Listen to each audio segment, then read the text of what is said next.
Alors, je vous invite à aborder un sujet. Alors, c'est un sujet, je vais vous dire, c'est un sujet que je ne maîtrise pas du tout en fait à la base. En tout cas, que je ne maîtrise pas dans les catégories et dans les termes dont en parle la société actuelle. Il s'agit de la dette. Voilà. Alors, ça ne me traumatise pas du tout de ne pas maîtriser le sujet. Hein. Vous avez vu, c'est sympa d'être prédicateur, on peut prêcher sur des sujets qu'on ne maîtrise pas. En fait, ça ne me traumatise pas plus que ça parce qu'en fait, Jésus, il en parle dans des catégories que j'estime suffisamment suffisantes en fait, pour comprendre les choses d'un point de vue spirituel, pour comprendre les enjeux spirituels qu'il y a derrière. Et donc, je vous invite à lire dans l'Évangile selon Matthieu. Ça fait 3 dimanches d'affilée qu'on est dans l'Évangile selon Matthieu. Il y a quand même beaucoup de choses très intéressantes. Et là, on va prendre le chapitre 18, les versets 23 à 35. Et je vous invite juste à lire avec moi. C'est pourquoi le royaume des cieux ressemble à un roi qui voulut régler ses comptes avec ses serviteurs. Quand il se mit à l'œuvre, on lui en amena un qui devait 10 000 sacs d'argent. Comme il n'avait pas de quoi payer, son maître ordonna de le vendre, lui, sa femme, ses enfants et tout ce qu'il avait, afin d'être remboursé de cette dette. Le serviteur se jeta par terre et se prosterna devant lui en disant « Seigneur, prends patience envers moi et je te paierai tout. » Rempli de compassion, le maître de ce serviteur le laissa partir et lui remit la dette. Une fois sorti, ce serviteur rencontra un de ses compagnons qui lui devait 100 pièces d'argent. Il l'attrapa à la gorge et se mit à l'étrangler en disant « Paye ce que tu me dois. » Son compagnon tomba à ses pieds en le suppliant « Prends patience envers moi et je te payerai. » Mais l'autre ne voulut pas et alla le faire jeter en prison jusqu'à ce qu'il ait payé ce qu'il devait. À la vue de ce qui était arrivé, ses compagnons furent profondément attristés et ils allèrent raconter à leur maître tout ce qui s'était passé. Alors le maître fit appeler ce serviteur et lui dit « Méchant serviteur, je t'avais remis en entier ta dette parce que tu m'en avais supplié. Ne devais-tu pas toi aussi avoir pitié de ton compagnon comme j'ai eu pitié de toi ?» Et son maître irrité le livra au bourreau jusqu'à ce qu'il ait payé tout ce qu'il devait. C'est ainsi que mon Père Céleste vous traitera si chacun de vous ne pardonne pas à son frère de tout son cœur. Parole du Seigneur. Alors, la dette, comme je disais, c'est un sujet que je ne maîtrise pas. En fait, vous savez, tous les sujets politico-économiques, en fait, je ne suis pas du tout trop là-dedans, en fait. Et aujourd'hui, vous savez, la seule chose que je sais, que j'ai globalement compris, c'est qu'aujourd'hui, on est dans un pays où le pays a une énorme dette. On sait que nous avons une énorme dette. Voilà. Et cette dette, alors, on n'en sait pas grand-chose, en fait, mais on sait juste qu'elle est là. Et en fait, il y a plusieurs théories, si j'ai bien compris. Grosso modo, vous avez d'un côté ceux qui disent « Ouais, mais vous savez, les savants un petit peu, qui vous disent « Oui, mais en fait, ça fait partie du système, en fait. » C'est théorisé par Keynes, hein, voilà, ça fait partie du système. En fait, c'est un investissement, la dette. C'est-à-dire que c'est vraiment un truc qui est là pour créer de l'emploi et puis ensuite qui est censé générer la consommation de ceux qui ont eu un emploi, etc. etc. Et donc, c'est censé relancer l'économie. Donc, en fait, en soi, il n'y a pas de drame à la dette. Bon, il faut quand même songer à la résorber un jour, mais globalement, ça fait partie du système. Ne vous inquiétez pas trop, quoi. Donc, on a d'un côté ça.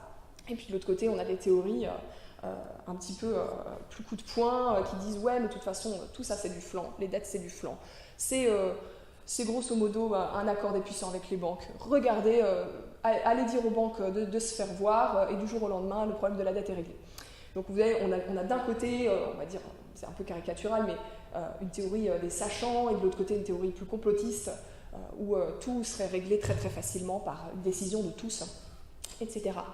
Alors, moi, je ne sais pas comment vous vous sentez là-dedans, mais grosso modo, moi, en tant que Française moyenne, qui ne comprend pas grand-chose à ces trucs-là, j'ai pas prétention à apporter une réponse à ces trucs, à comprendre quoi que ce soit, parce que je crois que c'est très très compliqué. Et en fait, la seule chose que je vois, c'est que cette dette est comme un nuage noir, vous savez. Il y a 90% des Français qui vivent comme si elle n'était pas là, tout le temps, en fait, tous les jours de la vie, on vit comme si elle n'était pas là. Et puis de temps en temps, elle revient, comme une sorte de fantôme ou de truc un peu menaçant à chaque présidentielle. On se dit « Ah oui, c'est vrai, il y a la dette, il y a ce truc », et puis il y en a certains qui en font leur fer de lance de campagne, etc. Et puis on est là au milieu, donc en fait, on vit toute notre vie sans se poser de questions, mais elle est là, quoi, grosso modo. Vous savez, il y a l'abominable dette qui est sur nos têtes. Et en fait, je trouve ça très très intéressant, cette manière de vivre avec ce nuage noir au-dessus de nos têtes. Vous savez, là on a lu un texte, et moi ce que je trouve intéressant avec Jésus, c'est que Jésus, il n'est pas comme ces alternatifs idéologiques qui sont là et qui vont vous proposer un autre système. Jésus n'est pas en train de dire, vous savez, les systèmes de dette, voilà comment ça fonctionne, à apporter des solutions, des explications aux disciples et aux foules. Il n'est pas là en train de leur dire, voilà concrètement comment vous pouvez vous en sortir. En fait, grosso modo, c'est pas du tout son job en fait. Jésus, il a juste cette manière de partir en fait de ce que chacun vit et d'utiliser ça comme point de contact pour parler des choses spirituelles. Donc en fait, Jésus, son but, c'est pas de proposer d'abord des sorties de crise, etc., etc. Jésus, en fait, il vient là et il utilise ce que chacun de ceux qui est venu l'écouter vit en ce moment. Et il part des choses les plus matérielles. Et les questions d'argent, vous savez que ça nous tient, hein, ça tient tout le monde. Et en fait, il part des questions les plus basiques, les plus quotidiennes, pour faire un point de contact avec la vision de Dieu, avec le point de vue de Dieu, spirituellement, avec le royaume de Dieu qui voit, en fait, qui voit les choses dans l'invisible, alors que nous voyons dans le matériel, etc. Et en fait, quand Jésus prend l'exemple de quelqu'un qui a une dette, en fait, il sait très très bien que ça parle aux gens. En fait, il sait très très bien que ça parle aux personnes qui sont autour de lui. Il sait très bien que globalement, la dette, c'est pas un truc positif. Et donc la dette, dans la Bible, c'est un symbole très négatif, c'est le symbole de ce que tu dois. Et c'est utilisé pour parler en fait de la dette spirituelle que tu as envers Dieu, que nous avons tous envers Dieu. C'est un symbole qui est là pour dire il y a quelque chose que tu devras éternellement à Dieu. Et c'est cette alliance qu'a fait ton péché avec Satan, en fait, avec le diable, avec les puissances des ténèbres. Il y a cette dette qui est là, et cette dette, elle est énorme. Elle est énorme, et en fait, tu n'as aucun espoir de pouvoir même la régler par tes propres moyens. Et quand Jésus utilise donc l'image de la dette, il parle directement de ça. Il parle directement de ça. C'est ce que tu dois, c'est le symbole de ce que tu dois à Dieu, et c'est ce que tu ne pourras jamais régler. Et en fait, nous qui vivons avec un nuage noir sur nos têtes qui réapparaît de temps en temps, peut-être que vous vous êtes déjà senti un petit peu oppressé. Alors peut-être pas par la dette nationale, parce que finalement c'est un peu flou quand c'est national. Je ne sais pas ce que vous en pensez, mais c'est quand même loin en fait. Mais peut-être que dans vos vies, vous avez vécu des dettes, peut-être que vous savez ce que c'est de devoir quelque chose à quelqu'un. Peut-être que ce n'est pas simplement financier. Parfois on voit des stratagèmes dans les relations extrêmement compliquées où les gens réussissent à créer des dettes vis-à-vis d'autres personnes. Ah mais moi j'étais là ce jour-là, j'ai fait ça pour toi, rappelle-toi de ça. Moi je connais par exemple les dettes que mettent certaines mères sur leurs enfants. Leurs enfants, ils ont 40 ans, ils ne sont pas d'accord avec maman. Elle dit, souviens-toi, j'ai lavé tes petites fesses, j'ai changé tes couches, rappelle-toi ce que j'ai fait pour toi, je me suis sacrifiée, etc. Non mais voilà, on peut vraiment vivre dans la dette de différentes manières. Et je pense qu'on est tous d'accord pour dire que c'est vraiment pas un truc agréable, et que en fait, Dieu il voit juste sur tout ça en fait. Moi, c'est le premier point que je voudrais aborder avec vous. C'est que Dieu, il voit juste en fait sur nos dettes. Il voit juste sur notre dette spirituelle, il voit juste sur le reste aussi. Et moi, je voudrais vraiment ancrer les choses dans le domaine spirituel avant tout. Après, je pense que chacun d'entre nous, on peut faire des parallèles avec notre vie matérielle si on le souhaite. Ça, je pense que c'est vraiment la relation du Saint-Esprit avec chaque croyant. Mais moi, ce que je trouve important, c'est de comprendre comment ça marche spirituellement, la dette. Comment ça marche cette oppression qu'il y a sur nos têtes, en fait. Et comment s'en défaire? Quelles sont les vérités importantes à savoir quand on sent quelque part la menace d'une dette? Alors en fait, la première des choses, c'est justement que Dieu y voit juste et que Dieu y voit ta dette. En fait, la dette spirituelle, c'est ce que je disais tout à l'heure, c'est celle qu'on a contractée dès l'origine du monde et que chaque enfant, dès qu'il naît, en fait, contracte parce qu'il fait alliance avec les puissances des ténèbres, et son péché est vraiment là dès le départ pour finalement réclamer son dû, réclamer son droit, etc. etc. Et c'est cette dette qui s'accumule en fait au cours de l'existence et qui fait qu'on s'éloigne de plus en plus de Dieu. Et Dieu voit juste là-dessus évidemment, puisqu'il a un plan pour nous en sortir. Il y a deux choses dans le fait qu'il voit juste, qui sont importantes pour nous. C'est que, premièrement, il est en colère contre notre dette. Il est en colère contre cette dette. Et en fait, moi je trouve qu'on a tendance un peu rapidement, souvent, à éclipser, vous savez, tout le thème de la colère de Dieu. Parce qu'aujourd'hui, c'est pas sexy du tout de parler de la colère de Dieu. C'est pas du tout séduisant. Et en fait, cette colère de Dieu, elle est là partout dans la Bible. Et elle est la base d'une bonne nouvelle. Et si on l'écarte, en fait, on ne peut pas accéder à la bonne nouvelle. En fait, Dieu est en colère contre notre dette. Pourquoi ? Tout simplement parce que Dieu ne nous avait pas créés pour avoir une dette. Il ne nous a pas créés pour être oppressés, il ne nous a pas créés pour être toujours en situation de devoir quelque chose spirituellement vis-à-vis de lui. Et en fait, toutes les choses qu'il avait prévues pour nous, en fait, elles sont, par ce simple choix que nous avons fait, que nous faisons encore, d'être en dette contre lui finalement, eh bien, tous ces choix nous ancrent en fait à l'opposé de ce que Dieu avait prévu pour nous. Et donc Dieu, la dette, elle suscite sa colère. Et ça, c'est la première des choses. C'est une bonne nouvelle parce que ça signifie qu'il est juste. Ça signifie qu'il voit les choses et qu'il voit aussi notre détresse à tous. Alors vous savez, on a tous tendance, on est tous en dette, mais on a tous tendance, évidemment, on est tous victimes aussi. Et on a tendance à se voir plus victime qu'endetté, n'est-ce pas ? Et en fait, quand on est victime, on a ce besoin d'être reconnu dans notre statut victimaire. On a ce besoin que des gens disent « oui, c'est vrai, c'est dur ce que tu vis ». Et en fait, Dieu, c'est ça qui est extraordinaire. Tu es endetté, tu es victime, et il te plaint quand même quand tu es victime. C'est ça qui est fou. Et le fait que Dieu soit en colère contre ta dette fait qu'il est en colère contre la dette des autres aussi. Et fait qu'en fait, quand toi tu pleures parce que tu as une injustice, eh bien Dieu il pleure avec toi. Il pleurera aussi avec celui qui est injuste avec toi, quand lui sera en situation victimaire.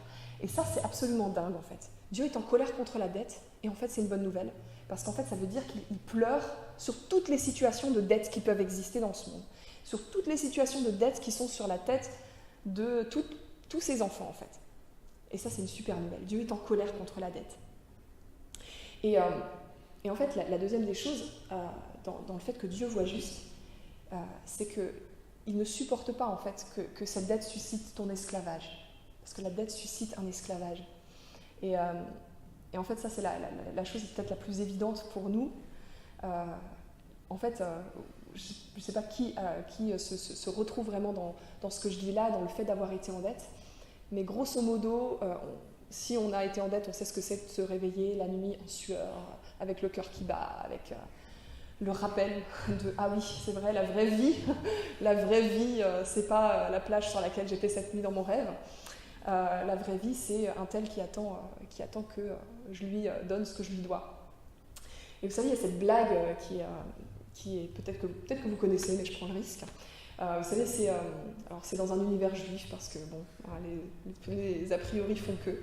Et en fait, c'est Moshe, en fait, il est dans son lit, il est avec sa femme, et puis il s'agite dans tous les sens, il n'arrive pas à dormir, Moshe, et puis à un moment, sa femme Esther lui dit « mais qu'est-ce qui se passe, Moshe ? Qu'est-ce qui se passe ?»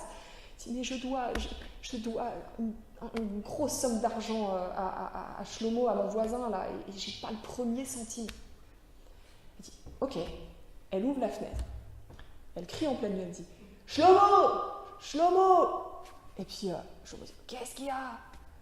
Il te doit de l'argent, mon mari ? Oui, il n'a pas le premier centime. » Et elle ferme la fenêtre et elle va se rendormir. Elle dit « voilà, maintenant c'est lui qui ne va pas dormir, maintenant tu dors. » Voilà, et ça, franchement, c'est... Qui n'a pas connu ça, de se réveiller la nuit, de ne pas réussir à dormir parce qu'en fait il y a une dette ou parce que telle personne attend telle chose de toi. L'esclavage que suscite la dette, il est réel. Il est réel. Alors ça, c'est la première des choses. Dieu, il voit juste là-dessus, et Dieu ne supporte pas notre dette spirituelle.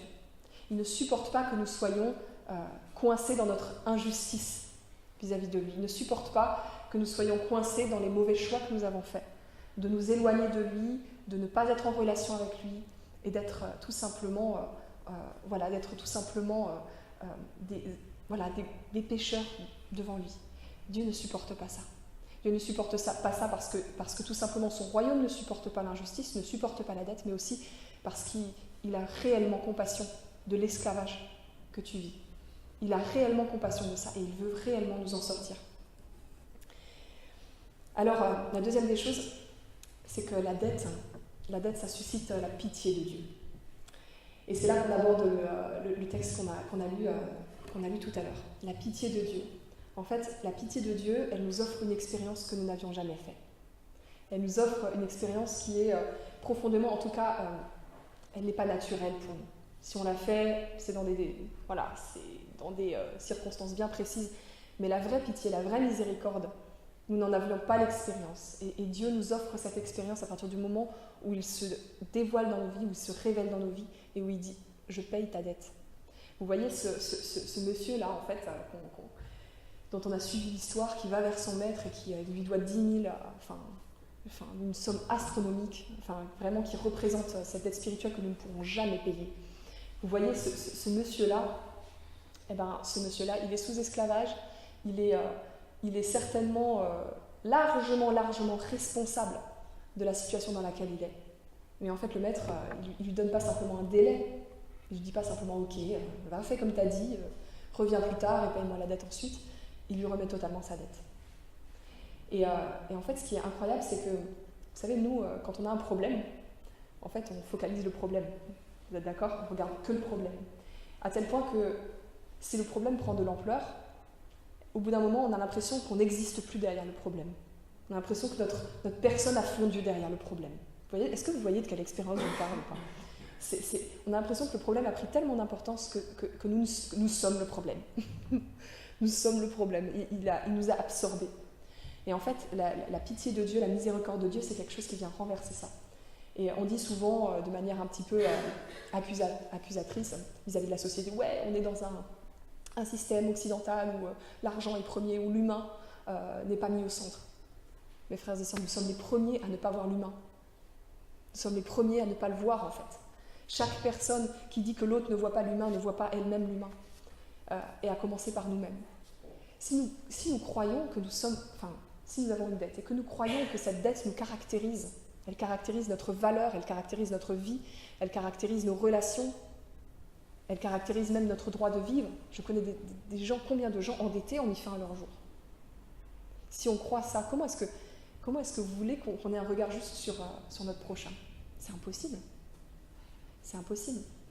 Et en fait, Dieu, il nous offre une expérience de pitié où il met réellement, pas seulement l'humain en tant que principe théorique, mais la personne, l'enfant, qu'il voit et qui pleure et qui est réellement attristé de cette situation, il le remet vraiment au centre. Il remet cet homme au centre, parce qu'il l'aime. Et cette pitié-là, en fait, honnêtement, naturellement, nous ne la connaissons pas.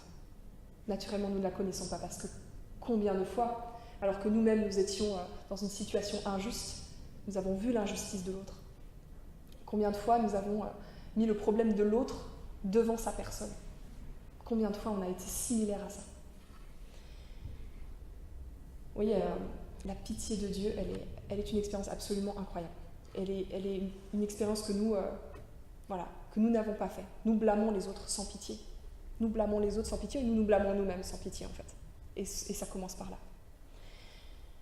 Alors ce mécanisme, vous savez, il est très très connu d'accuser l'autre de ce qu'on voit chez soi. Vous connaissez ça, hein ? C'est très très connu en fait, mais ça revient dans toutes les relations. Quand j'ai moi-même lutté ou quand je lutte encore avec un truc, je ne supporte pas de le voir chez l'autre. Je ne supporte pas de le voir chez l'autre parce que ça me renvoie à tout ce que je n'ai pas fait chez moi. Ça me renvoie à tout ce que je n'ai pas réglé, à tout ce qui reste encore à faire, à mon incapacité de régler le problème. Et ça, c'est quelque chose qui est tellement, tellement classique.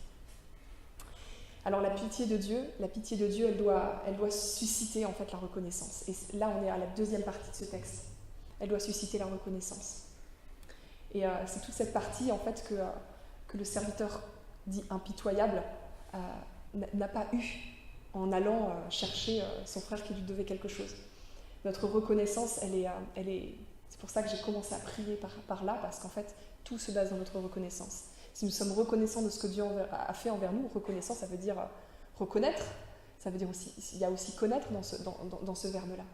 Ça veut dire prendre conscience, ça veut dire noter toutes les choses que Dieu a faites, les appliquer à sa vie comme des vérités, comme des choses qui sont efficaces. C'est vraiment ça, reconnaître, vivre dans la reconnaissance. Et quand Dieu a eu pitié de nous, nous devons vivre dans la reconnaissance. Normalement, ça découle de ça. Alors, le serviteur impitoyable, il n'a pas du tout fait ça. Et ça nous amène à un troisième point qui est quand même assez incroyable. La remise de la dette, ça doit entraîner un changement de vie qui s'ancre dans la reconnaissance. Et le changement de vie, c'est là que ça devient moins évident. Parce que je pense qu'on est d'accord pour dire que Dieu, il offre sa pitié à toute personne capable de reconnaître qu'elle est en situation de dette, qu'elle ne peut pas régler elle-même. Nous sommes d'accord avec ça. Et nous sommes d'accord pour dire que Dieu nous a aimés le premier, que ce qu'il fait, eh bien, il ne revient pas dessus. Ce qu'il dit, il ne va pas le contester, etc., etc. Et je suis absolument certaine, si je vous pose la question, ou si je pose la question à quelques-uns d'entre vous, tout simplement parce que j'en suis certaine pour moi aussi, je suis certaine qu'en fait, il y a plein de situations dans lesquelles nous avons agi comme le serviteur impitoyable. Il y a plein de situations dans lesquelles nous avons tout simplement, non seulement manqué de reconnaissance pour ce que Dieu avait fait, nous ne l'avons pas reconnu, nous ne l'avons pas connu, nous ne l'avons pas pris conscience, mais en plus nous n'avons pas acté dans notre vie le changement qui était impliqué par ça. En fait, si Dieu remet ta peine, tu es obligé de changer de vie. Tu es obligé de changer de vie normalement. Et qu'est-ce qui fait quel est ce mécanisme qui fait que on est capable, une fois que Dieu il a remis la dette totalement, on est capable d'en accumuler de nouvelles. C'est quand même fou ça. On est capable d'en accumuler de nouvelles. Comme si c'était tellement là, que c'était tellement dans notre structure qu'il faut qu'on accumule encore des dettes. Je prends souvent cet exemple-là parce que c'est un exemple qui est volontairement un peu en décalage avec le côté très matériel de la parabole là. Mais le nombre de personnes qui ont besoin de vivre en situation sacrificielle dans leur vie. Le nombre de personnes qui pourtant disent oui, Jésus-Christ s'est sacrifié pour moi, oui, c'est vrai, pourtant veulent elles-mêmes encore se sacrifier. Elles veulent se sacrifier pour les autres pour que tout le monde voit. Eh bien ça, c'est un changement de vie qui n'a pas été acté. Parce qu'un sacrifice, en fait, mal placé, c'est quelque chose qui est, en fait, se remettre sous un fardeau, en fait, tout simplement. C'est ne pas croire que Jésus a accompli quelque chose pour moi, mais pour les autres.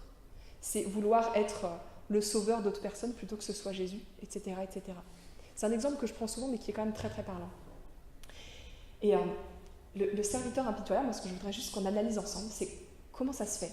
Comment ça se fait qu'il retombe dans cette colère, dans cette tristesse, dans cette amertume vis-à-vis de son prochain, finalement. En fait, je crois qu'il y a une des premières choses, c'est le mensonge de Satan, qui te dit, en fait, tu n'as pas vraiment changé. Tu as reçu Jésus dans ta vie, tu es d'accord avec tout ce qu'il dit sur toi, théoriquement, jusqu'au jour où, eh bien, il y a Satan qui vient te dire, est-ce que tu as vraiment changé ? Est-ce que dans ta chair, il n'y a pas toujours la même chose que ce qu'il y avait avant ? Est-ce que tu as vraiment été racheté d'ailleurs ? Est-ce que Dieu a vraiment fait ça pour toi ? Est-ce que, voilà, le premier des mensonges, c'est de dire oui,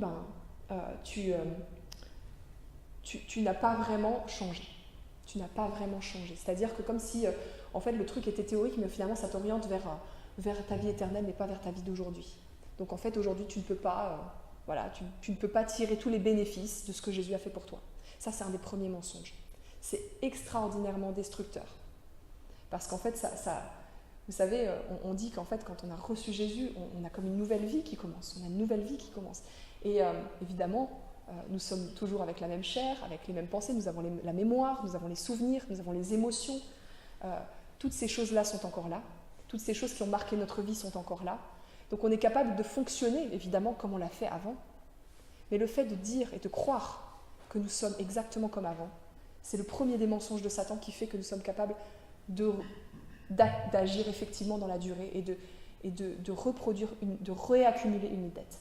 C'est la première des choses. La deuxième des choses, c'est est-ce que Dieu t'a vraiment racheté ? Est-ce que Dieu a vraiment fait ça pour toi ?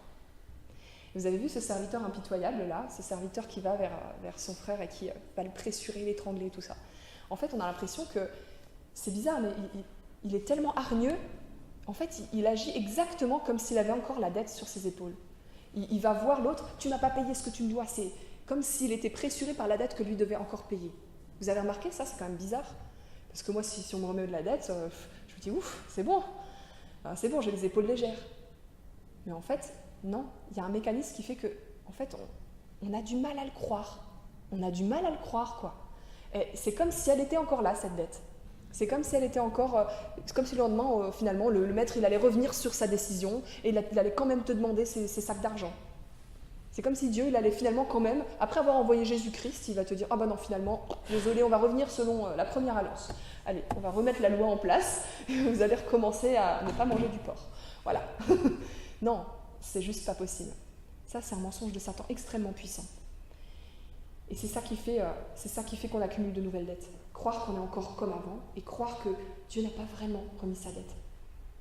À partir de là, bah évidemment, tu retombes dans l'angoisse, tu retombes dans les stratégies de contrôle, tu retombes dans la frustration, voilà, etc., etc. Et la dernière des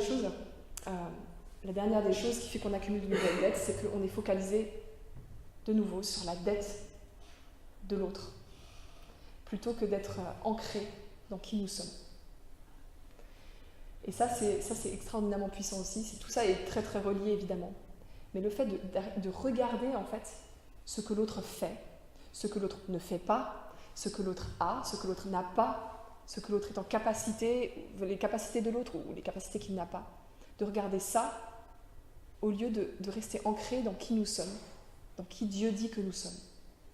Est-ce que vous voyez ce que je veux dire? Si vous voyez qui vous êtes en Dieu, vous voyez qui est l'autre en Dieu. Enfin, vous commencez à pouvoir le comprendre. Si vous ne voyez pas qui vous êtes en Dieu, si vous ne prenez pas en considération chaque jour de votre vie comment Dieu vous regarde, eh bien, vous ne pouvez pas regarder l'autre comme Dieu le regarde. Il est absolument nécessaire de se focaliser sur notre identité, sur notre nouvelle identité, sur ce fait que, oui, nous sommes totalement rachetés par Dieu, totalement nouveaux. Et ce mensonge de Satan, c'est regarde ce que l'autre doit régler, regarde ce que l'autre n'a pas fait. Et cette idée aussi que ce que l'autre n'a pas fait, ce que l'autre fait, ça détermine mon bonheur à moi.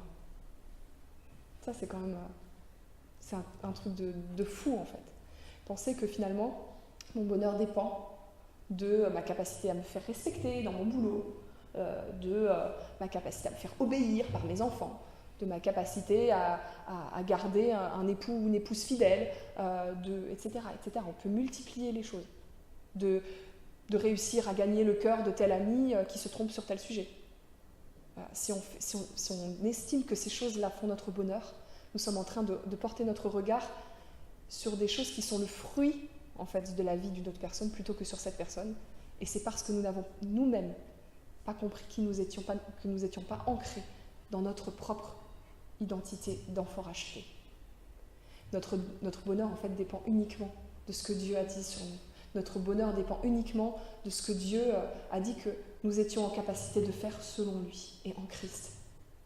Et le mensonge de Satan qui vise à orienter ton regard sur tout ce qui ne dépend pas de toi, tout ce qui est absolument indépendant de tout ce que toi tu peux faire, c'est juste une cause de malheur dans notre vie.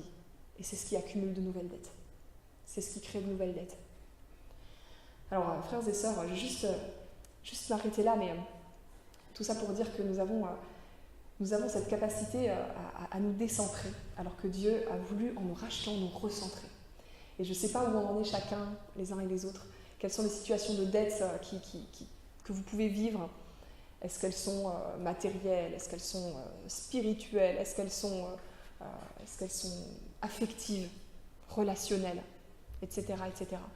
Je ne sais pas quel type de dette vous vivez, ou vous avez l'impression de vivre, sous quelle dette vous avez l'impression d'être écrasé.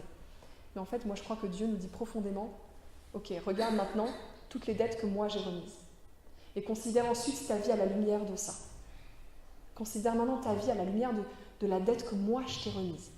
Celle sur laquelle tu n'as plus à revenir, celle sur laquelle tu n'as plus à discuter, etc. Et vois combien de problèmes vont être réglés à partir de cette seule foi-là, de cette seule certitude-là. Regarde juste tout ce que moi j'ai réglé.